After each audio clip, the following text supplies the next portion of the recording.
Morning idol, ito na po yung nangyari sa aming tanim na balinghoy. Wala ng dahon. Kaya ang gagawin namin ngayon, uubusin namin pagkutkot para mapakinabangan. Yan, tinira ni Pipito.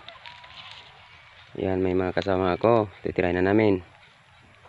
Wala tayong magagawa dito kaya hindi natin pwedeng ipagdamot kasi kailangang uubusin, kukutkutin, lalabnutin para kakainin. Yan, wala tayong magawa.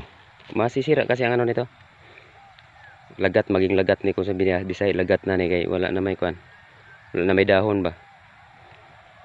Banatan sa akong mga igagaw nga Pipito. Grabe ni Pipito, mga igagaw to iligan eh. Gahi magaigog mo dalag bagyo. Salamat sa lahat. Minang balanghoy. Yan. Sayang. Hindi, marami pang babalikan. Yan.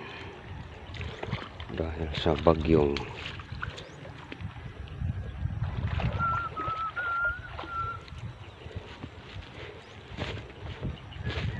ito. Ikaw, tubig oh, nag-abot dyan oh. Maraming lubi na dumagsa dyan oh. Maraming lubi na dagsa. Oo.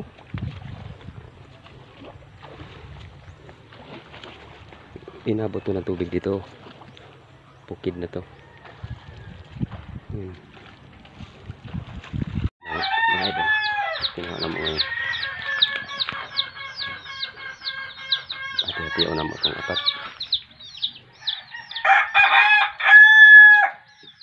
Sira dahil yung bagyo, inubusan ng dahon yung kumuting kahoy, kaya yan ang nangyari. Tatlong sako lang yan. Pwede na.